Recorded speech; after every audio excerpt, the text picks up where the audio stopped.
class, welcome back to World History 2. I hope you're all doing well today. In today's video lecture, we'll be looking at Karl Marx. I wanted to touch on Karl Marx because he lived in the 19th century. We've already covered 19th century nation building, but he does do some things that are going to affect into the 20th century, and we're going to be looking at that. And then also we're going to be just touching briefly on what it kind of means today, because a lot of politicians start talking about socialism and communism and different ideologies. And so we want to have a foundation and understanding of where these come from, which basically stems out of Marxism, which was founded by Karl Marx. So we're going to look at that here today. Stay tuned for the PowerPoint. Just an overview of who Karl Marx is. He was born in Germany in 1818, so beginning of the 19th century. He moved to France, but was exiled to Belgium. He then moved to Germany and wrote his revolutionary socialistic ideals, which he was again exiled out of Germany, where he moved to London. And he lived in London in poverty with his wife Jenny and his children, but continued to keep writing. He had 7 children. There's a possibility that he had an 8th child, a son, out of wedlock.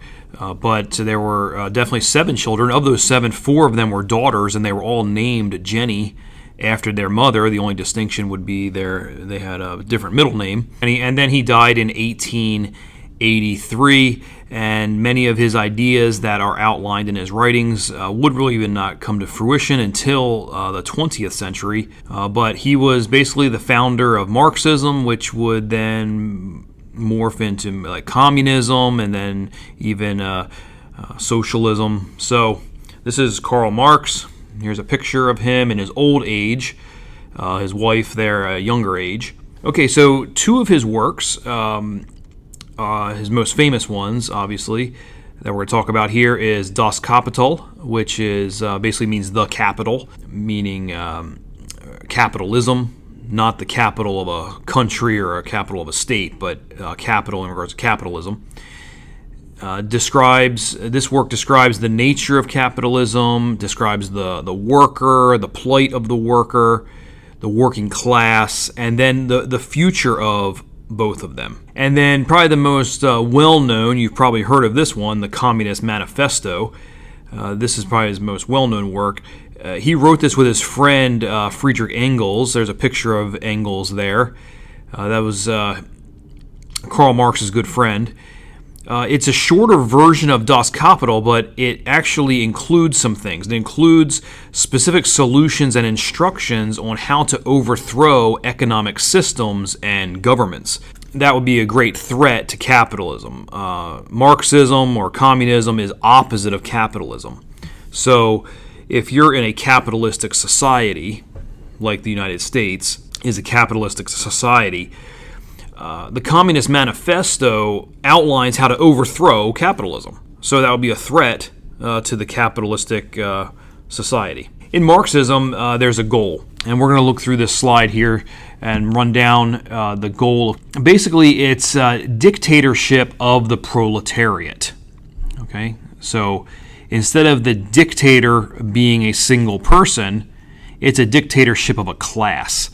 And so the proletariat is the working class people collectively. So the working class people come together, they commune together, communism, they commune together, they come together, and they are the rulers. So it's a dictatorship of the proletariat, or the working class people. And their goal is to abolish all private property ownership and abolish capitalism. And it creates then an egalitarian, which means all equal, egalitarian society. So it just levels the playing field for a society. In other words, it's to get rid of anything that may cause inequality. And capitalism can cause inequality based on the income. So the business owner, the one that owns the business, private ownership of the business, usually is the wealthiest. They're the ones on top. And then the hourly employee or the working class, they're the ones that are on the bottom and they do not have a lot of money. Let's just say, for example, McDonald's. The owners of McDonald's, the owner of McDonald's or the ones that are on top, they have millions and millions and millions of dollars. and the hourly employee who makes the hamburgers and makes the French fries and serves them at the counter and cleans the restrooms, they make minimum wage usually. There's something very low and they're hourly. And so there's this great inequality of income. Well, communism wants to get rid of all of that and take away the private ownership of a company. So the way to do this is that workers must rise and destroy the bourgeois, or sometimes called the bourgeoisie, which is the wealthy middle and upper class.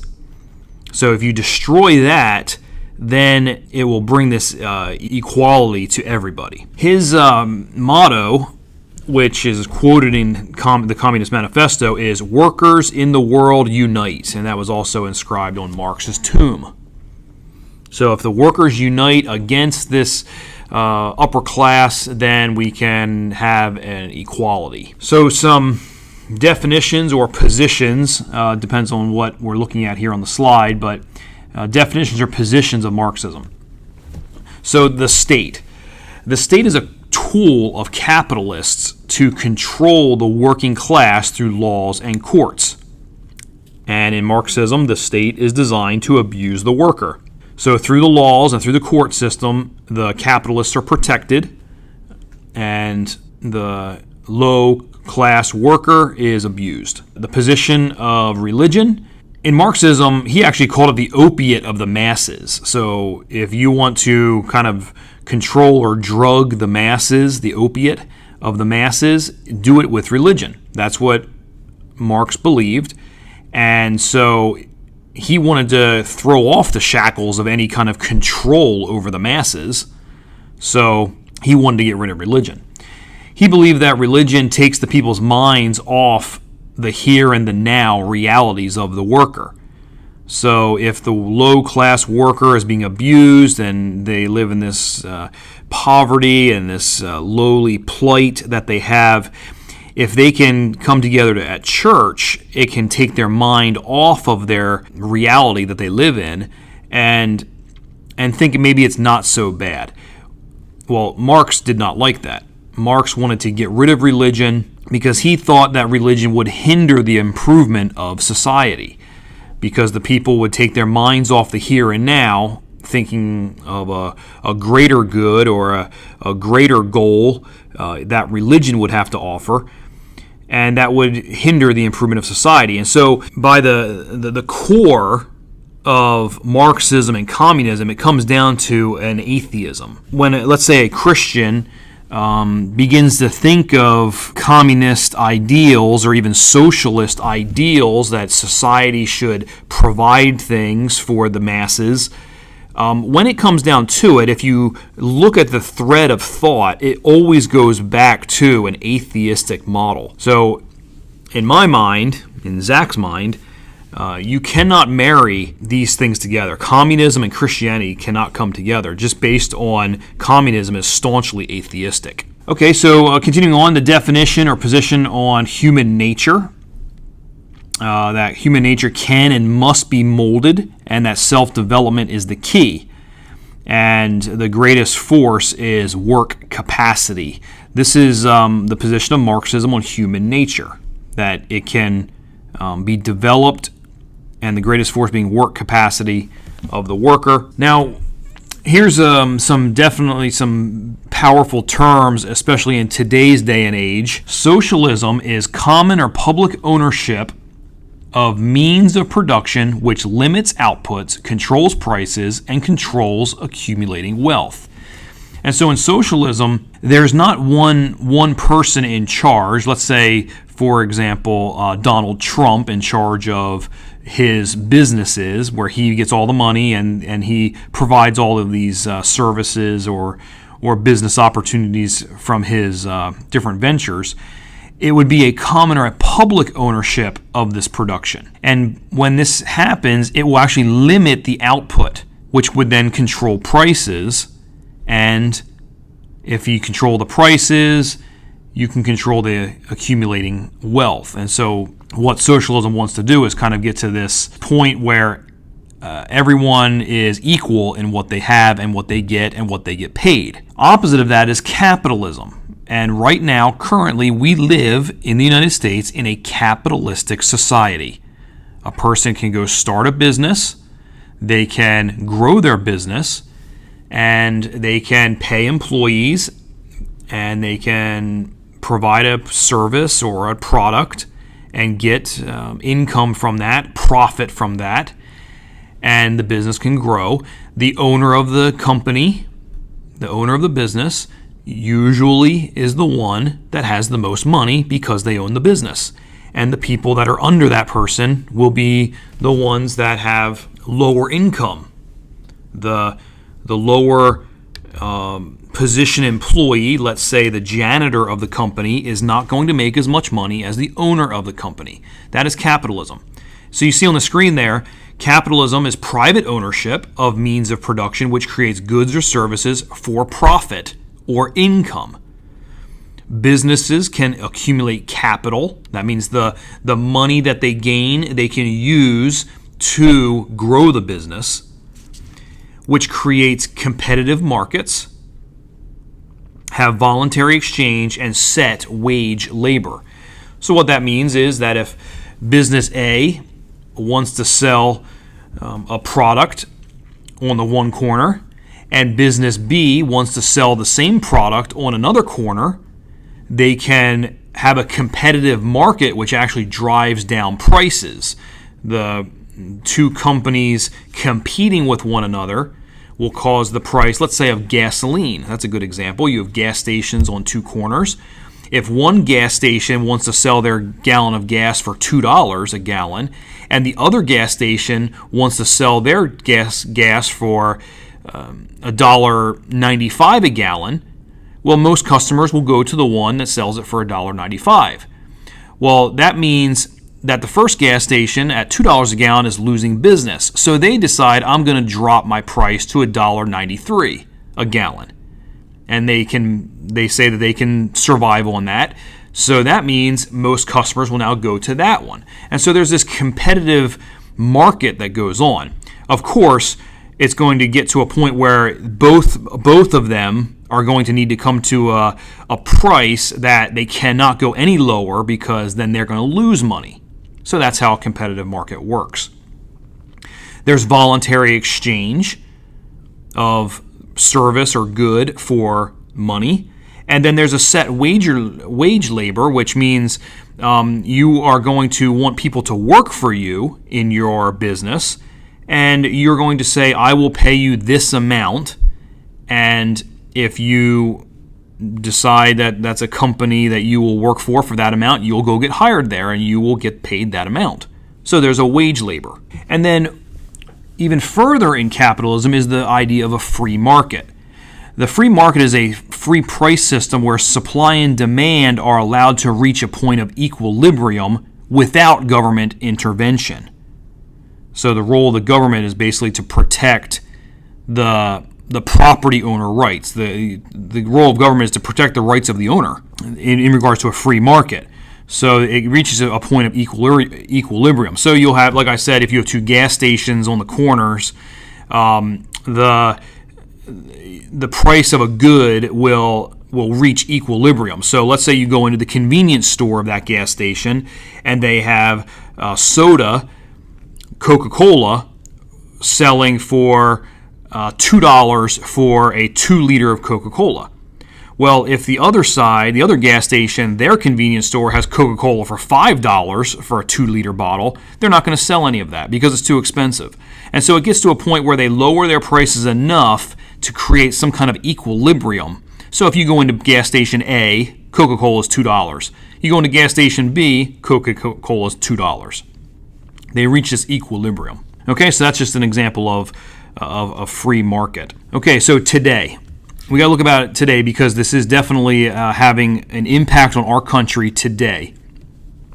As I said, the United States right now is a capitalistic society, but the government intervention over time, especially Democratic leanings and Socialist Democrat leanings, have made inroads into into society and have done things in society that bring in socialistic ideals.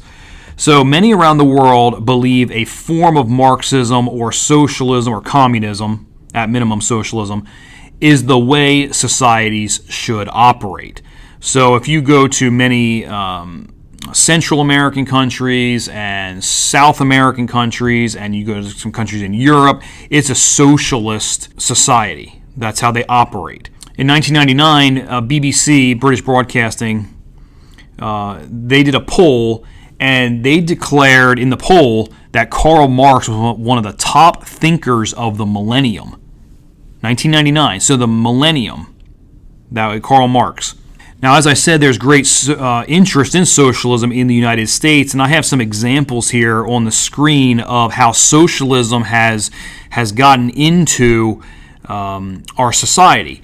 And again, socialism is to the point of there's an equality in society. So no matter who you are, you should have the same thing as somebody else. And if you are not at that level, then society needs to provide it. Here's the problem with that. When you say society needs to provide it, what happens, it always falls to the government, because we live in a capitalistic society and our government is operating under capitalism, the capitalistic society, and it's looked to that the government will provide these items. The question is, who pays for these items? Okay, so here's a list. Phones. Everybody should have a cell phone. It would be unfair or unequal for the low class to not be able to afford an iPhone, but the upper class can have an iPhone. So what happens is there's plans that everybody should have a cell phone. Or cars. Under President Obama, there was a cash for clunkers deal. You bring in your piece of junk car to any dealership, and you can get a nice new car with government help. It was called cash for clunkers. Housing, that's another one. Housing, where let's say in some areas of the country, where I was at in New York, it was called Section 8, where basically low income can have nice houses, and there's a supplement given by the government so that they can have the nice house. Obviously, schools. School meals, that's a big one. School meals. So the lower class, they can't afford to feed the children breakfast, lunch, and dinner. And so, but a wealthier person can afford that. So we should be able to provide, the government should provide school meals, breakfast, lunch, and dinner. At first, it was in a public school years ago, the student would have to pay for their lunch. They'd go through the lunch line, they'd come to a little register at the end of the lunch line, they'd pay a cheap price, it was cheap, $2 or whatever for their meal, and they would go sit down and eat their meal. Well, then it was the schools would provide free lunch. But then it was kids were showing up to school hungry because they didn't eat breakfast. So that then the schools started providing breakfasts for free to feed the lower income kids who didn't have breakfast. So now you have free breakfast and free lunch. But then there was school aftercare because a lot of parents would work, so the schools would provide aftercare. The aftercare would provide a snack for free. But then aftercare hours continued to go later and later till 6 p.m. or so. And so then they started providing dinners at the school. So before you know it, these low-income families were being given breakfast, lunch, and dinner. And I'm not criticizing the motive to do that, to feed people. I'm not criticizing that. But under socialism, it gets to this equality. So the wealthier person would be able to have breakfast, lunch, and dinner with no problem.